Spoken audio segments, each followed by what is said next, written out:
Given how Godzilla and King Kong are going to fight against a group of giant monkeys in New Empire, I figured it'd be fun to throw them against a different group of giant monkeys from everyone's favorite anime, Dragon Ball Z. If only Super was as good. So, for today, we explore what would happen if Godzilla met a Saiyan invasion. First things first, what Godzilla, of course? There's a bunch of them. Well, I was thinking, Final Wars is kind of anime-ish, and Ultima is an anime, but Monster vs. Godzilla seems to best fit the theme of it, so we're going to be using him. He's also the most popular among the new fellers in the fandom. My first proper Dragon Ball video on the channel. I'd hoped it would be under better circumstances because, as we all know, Akira Toriyama did recently pass away. But what better way to celebrate him than to celebrate his work? After all, Dragon Ball basically introduced the world to power scaling. Let's be legitimately honest. I mean, Lovecraft got to it first, but nobody cared about anyone besides Cthulhu. So, what would happen if Godzilla encountered a Saiyan invasion? And to make this more interesting, we will let the Saiyans go into their Uzaru forms, just so we can get giant monsters fighting. We could do this in waves, or we could do it in different videos, but for now, I'll stick with the main trio of Raditz, Nappa, and Vegeta. Godzilla will be Monster vs. Godzilla because, New Empire, and because of the more recent scaling upgrades the verse has gone through. Well, of course, not even a year ago, I would say the most comfortable end for scaling the Monsterverse would be multi-continental. These days, it's more like planet at least, with large planet and dwarf star yields of power being entirely possible. The Hollow Earth generates, in small pockets, energy comparable to multi-continental nuclear explosions. Scaling that up for the entirety of the planet results in dwarf star levels of energy. This is relevant because not only do all the kaiju feed here, but Godzilla himself is directly compared to the Hollow Earth. We also now have numerous statements that monsters like Ghidorah and Godzilla himself are capable of destroying the entire planet.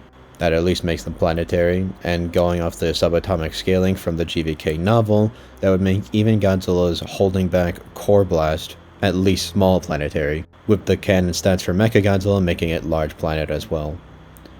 The author of the book, Greg Keyes, also said that Godzilla's atomic breath is the most powerful natural phenomena in the physical universe. With stars even in reference in an earlier part of the answer, you could say that this could highball him to star level, but if we say it's like a more pound for pound comparison for, say, a gamma ray burst, which is a similar sort of event, you could get Godzilla to, again, dwarf star level. As for speed, much more straightforward.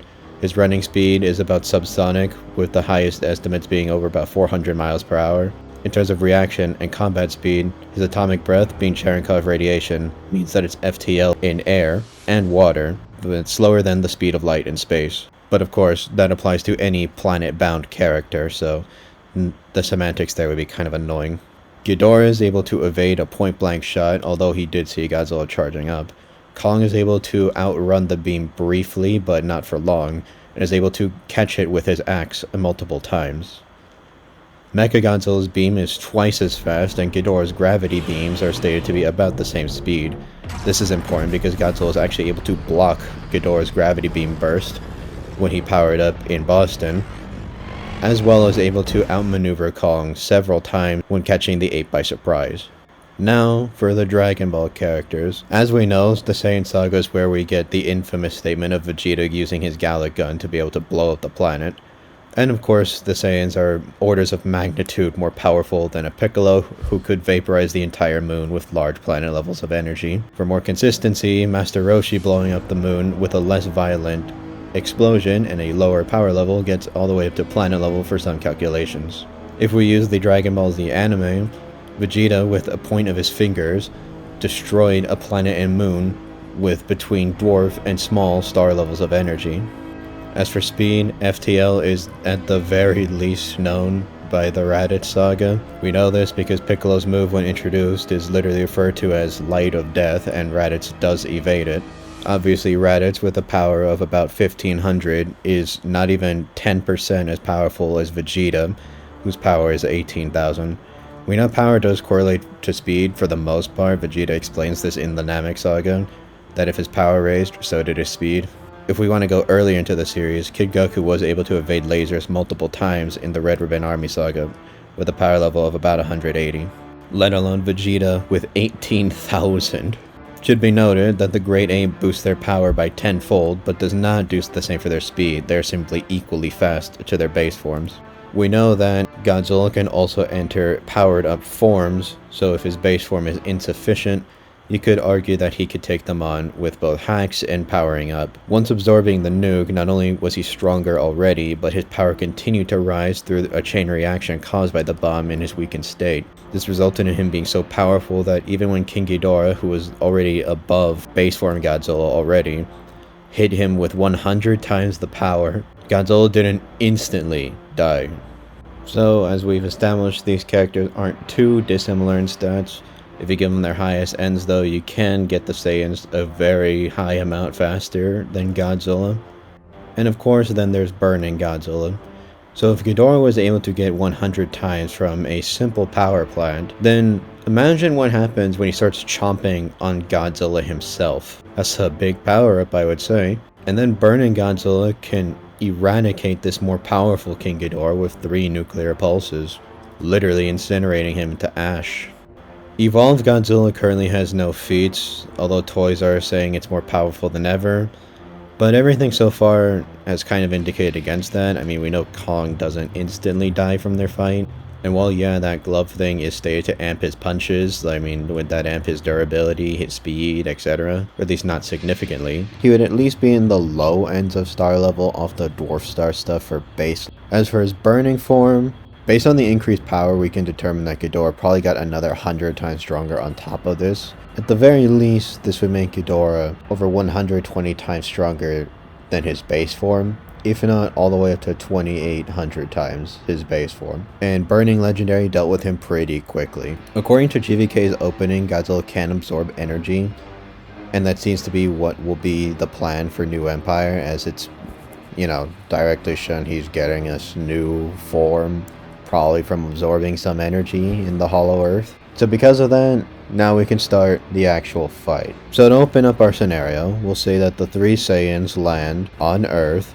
The Godzilla detects their presence and zips over there using the Hollow Earth as his subway train to land him right in front of these critters, these filthy space aliens invading his planet. They try to read Godzilla's power level, but since he doesn't use Ki, I'm not sure if they would even register anything for him, but if they do, then it would be pretty high, which may make them take the fight seriously from the start. Now, in terms of raw strength, there's a good chance that Raditz will just be unable to really do anything. Even with the power of a great ape, there's a good chance Godzilla will just be too powerful even in his base form for the low class Saiyan. But Raditz will be a lot, and I mean a lot, faster than Godzilla. So we could maybe see something basically like GVK, except this time the monkey also shoots lasers. And I see no reason for Godzilla to hold back in this fight. Hitting small targets may seem like a challenge at first, but remember, he's pretty comfortable hitting things like planes and, according to New Empire's trailer, a bunch of drones with a nuclear pulse. And since it's mentioned the DC crossover is at least a reflection of the MonsterVerse, we could say that he's technically fought superheroes or is capable of doing so. So these small, fast beings may not exactly be his typical opponents, but he'll probably adapt pretty quickly. Once Raditz is killed, there's a good chance that Nappa will be Nappa and try to brute force Godzilla. It won't work, so then Vegeta will probably use the Power Ball to make them both great apes.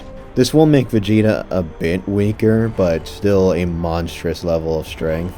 So now Godzilla's in a lot of trouble. Not only do they now have a power more comparable to his, they're still a lot faster than him. Things in his favor though are things like his incredible stamina. Dragon Ball's weird about Saiyan stamina. They can train for literal weeks on end, like with barely food and rest. But in the Tournament of Power, when they're fighting at full power, they can barely go a few minutes at a time without, needing a break. But it is likely that they have lesser stamina than Godzilla. At the very least in GVK, he was able to, while not even at full rest, blow up many Apex facilities for multiple days, battle Kong multiple times using his atomic breath quite frequently, blast into the hollow earth, and still had a decent amount of power to use against Mechagodzilla. It was stated he was on low stamina by that point, but that doesn't really mean a lot because he still had the energy to laser through the Super Earth. Little difficulty, and he could still destroy the mech, so there's a chance that he'll try to run out the clock. He may not necessarily know that the power ball is what's causing this transformation, but there's a good chance he'll attack it, considering he can see energy as shown in Godzilla Dominion. Regarding the radiation and the key interacting with each other, this is an interesting part, because Saiyans should resist a decent amount of radiation. We know this because they literally turn into the giant monkeys by literally absorbing radiation from the sun reflected off the moon, like a werewolf, but on crack. They can also withstand being in the outer atmosphere where there's a lot higher radiation. Now that said, there's a good chance that Godzilla's radiation is a lot more potent than this. As for Ki, what a lot of people seem to overlook in these versus battles is that Ki has a lot of different abilities to it over the years. It's not only mental, spiritual, and physical energy, but it can also do a lot of stupid stuff, from interacting with the soul to opening cracks in space-time, although Godzilla can do that too. Somehow cut open different timelines, at least by the time of Super. Resist transmutation, although that is technically listed as a Vegeta-only ability, but I doubt Beerus would just be turned into candy by Boo, for example. And a lot of other things that I might cover in more of a Dragon Ball itself only video. But really, the one that's like the worst here would be the soul stuff, because the Saiyan Saga doesn't really have space stuff. But if you just say that Ki inherently does have space stuff, Godzilla can in fact laser through space-time distortions. As for the soul stuff, it's kind of inconsistent. You really see it mostly in the DBZ anime, and of course later in Super. Although we do know that Ki just does work on that scale. As for the quantum stuff, the Spirit Bomb technically is quantum in nature, at least by an explanation given online on how it works from all its sources. That would be pretty comparable to the quantum radiation that Godzilla uses, though his nuclear stuff would still probably be an advantage. The speed gap is huge though, so there's a fair chance that they'll just chip away at him even if you stand that he's like way stronger than them. He'll probably be absorbing energy though, so chances are he will become stronger as well, making it harder to damage him as the fight goes on. Now if you do have more high-end stuff for the Saiyan Saga, there is one calculation that puts Vegeta's planet and moon nuking at star level. Stack that up for 10 and he'd probably be about large star level. That gives him a huge advantage over Godzilla in this fight, on top of his ridiculously higher speed. If you do use the high ends, then there's a chance that base form legendary Godzilla kinda just gets dropped on his neck. Unless, of course, you, like a certain Kong fella, take all the statements at face value, which would in turn make legendary Godzilla about solar system level. Doing that, there's nothing the Saiyans can do. You can throw in Bardock Squad too if you fucking want, and it just won't do anything. It doesn't matter how fast they are if they can't damage him. They might try to blow up the planet, but they will find that the Monsterverse Earth is quite hard to actually destroy. Calculations of its gravitational binding energy based on how powerful the hollow earth is mean that blowing it up would actually take about solar system level energy too. And even if they did, then the Saiyans would probably just die in space. Questionable if Godzilla could die in space, but he does need oxygen in the Monsterverse. At least the oxygen destroyer does affect him, so you could say that it would just be a draw if they pull that cowardly crap. But it would still be a suicide move, so I don't know if they would go for it. If we go with their normal scaling, I would say that the Saiyans take it in their grade 8 forms, mostly because of Vegeta over time. Unless Godzilla adapts and starts just absorbing ki, just turns into his pink or blue or burning form, and then just erases them from existence. If you use their high-end stuff, then he would have a hard time hitting them, but they can never damage him, ever. So chances are he would literally just wear them out and kill them when they get tired. That's all for this one. Shout out to some Dragon Ball creators I know. Tyler and Longs Takes. But yeah, fuck Seth. Go to jail.